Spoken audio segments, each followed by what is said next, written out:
الحی القیوم، دو صفات بتائی گئی. الحی یعنی زندہ. زندہ تو بہت ساری مخلوقات ہیں، اس الحی سے کیا مراد ہے؟ زندہ انسان کو بھی کہتے ہیں، یہ حی ہے، زندہ ہے. قرآن فرماتا ہے وَجَعَلْنَا مِنَ الْمَاءِ كُلَّ شَيْءٍ حَيٍّ، ہم نے پانی سے ہر زندہ چیز کو پیدا کیا.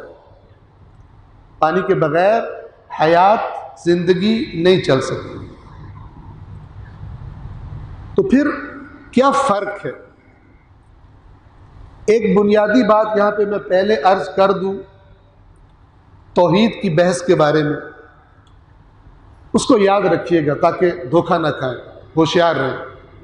اور وہ کیا ہے کہ قرآن مجید میں بہت سارے مقامات پر اللہ اپنا تعارف کرواتے ہیں.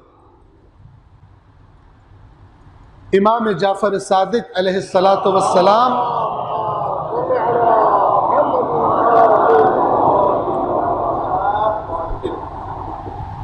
اپنے ارشاد میں فرماتے ہیں کہ اللہ تبارک و تعالی نے اپنی آیات میں مخلوقات کو اپنا جلوہ دکھایا. جس نے اللہ کو دیکھنا ہو، نہ کہ اس آنکھ سے، اس آنکھ سے تو الفاظ دکھائی دیں. امام فرماتے ہیں، اور فقط چھٹے امام نہیں ہے، نہج البلاغہ میں مولا کائنات علیہ السلام ایک خطبے میں انہوں نے بھی یہی فرمایا ہے. کیا فرمایا؟ اللہ تبارک و تعالی نے اپنی آیات میں مخلوق کو اپنا جلوہ دکھایا ہے بغیر اس کے کہ وہ ان آنکھوں سے اسے دیکھ سکے. تو یاد رکھیے وہ آیات، جب آپ جن میں سے ایک آیت الکرسی ہے، بہت ساری آیات ہیں، ایک بہت بڑا حصہ قرآن کا توحید پر مشتمل. اللہ اپنا تعارف کرواتا ہے تاکہ ادھر ادھر سے سن کے لوگ دھوکہ نہ کھائیں بعد. تو جہاں پر بھی اللہ تبارک و تعالی اپنے تعارف کے لیے کوئی بات کرتا ہے، جان لیجیے اس کا معنی یہ ہوتا ہے کہ یہ صفت، کیونکہ اللہ اپنی بتا رہا ہے، کسی غیر اللہ میں موجود نہیں. اور اگر کوئی لفظ ایسا ہو وہاں پر کہ جو غیر اللہ کے بارے میں بھی استعمال ہوا ہے، جیسے کہ یہی لفظ حی، تو اس کا فارمولہ بھی سمجھ لیں. اس کا فارمولہ یہ ہے کہ یہ صفت جو بیان کی جا رہی ہے، یہ جس طرح اپنے کمال پر اللہ میں موجود ہے، کسی دوسرے میں موجود نہیں ہے، اور جس کے پاس جتنا ہے وہ اللہ نے اسے عطا کیا. کسی کے پاس وہ صفت اس درجے پر نہیں ہے جس درجہ کمال پر اللہ میں موجود ہے. مثلا صفت علم، کوئی ذات اللہ کے برابر نہیں ہے. علم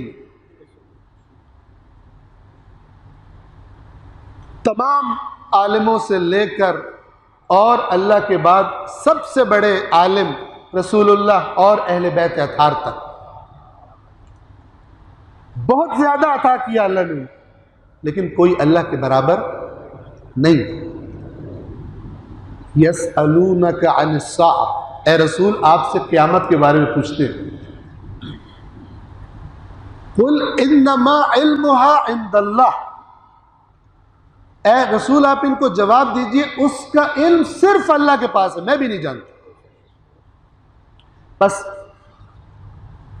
علم میں کوئی اللہ کے برابر نہیں ہو سکتا. یہاں پر کیا ہے؟ الحی. الحی زندہ، لیکن کیسا زندہ؟ اور بھی زندہ ہے. فرمایا القیوم، ایسا زندہ جس کی وجہ سے دوسرے زندہ ہیں. وہ کسی کی وجہ سے زندہ نہیں ہے، اس کو کسی نے حیات عطا نہیں کی. قیوم قائم رکھنے والا.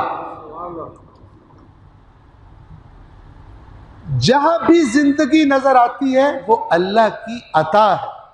هو الذی یحیی و یمیت، وہی ہے جو حیات دیتا ہے اور موت دیتا ہے. اور موت ایک ایسی چیز ہے، یعنی اس دنیا سے اس دنیا میں، اس جہان میں انتقال، وہ کل نفس ذائقۃ الموت، کہ جس سے اللہ کی سب سے پیاری ہستی، سب سے بلند رسول اللہ بھی استثناء نہیں ہے. قرآن کی آیت ہے انک میت، اے رسول آپ کو بھی موت آئے گی. وانہم میتون، اور یہ جو آپ کی مخالفت کر رہے ہیں ان کو بھی موت آئے گی، یہ بھی نہیں بچیں گے، سب میرے پاس آئیں گے.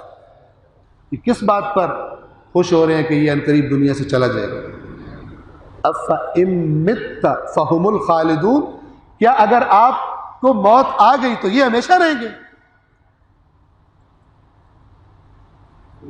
یہی تو امام حسین علیہ السلام بھی کہہ رہے تھے، اگر میرے ساتھ نہیں آؤ گے تو کیا ہمیشہ رہ جاؤ گے؟ اللہ اکبر، اللہ اکبر. اور وہ علم جو اللہ نے انہیں عطا فرمایا ہے، اسی کی وجہ سے ابن سعد کو فرما دیا کہ تو رے کی حکومت، تجھے اس کی آفر دی گئی ہے، میں تجھے جنت کی آفر دیتا ہوں. لیکن دنیا دار بندہ کیا کہتا ہے؟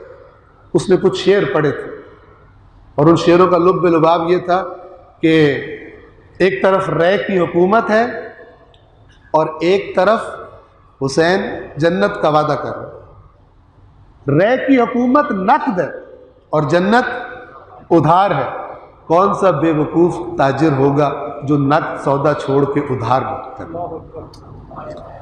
تو امام نے اسے فرمایا تو پھر سن لے، تجھے رے کی گندم نصیب نہیں ہوگی. حکومت تو دور کی بات، تو رے کی گندم کا لقمہ بھی تجھے نصیب نہیں ہوگا، یہ میں تجھے بتا رہا ہوں.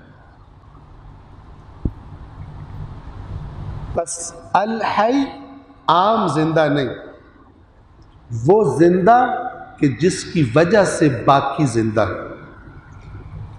یہی ایک معنی وہ جو آیا تھا نا اللہ نور السماوات والارض، یہ جو کائنات روشن ہے یہ خدا کی وجہ سے روشن ہے. یہ جو کچھ نظر آ رہا ہے یہ خدا کی وجہ سے، ورنہ یہ اس حالت میں باقی ہی نہیں رہ سکتا.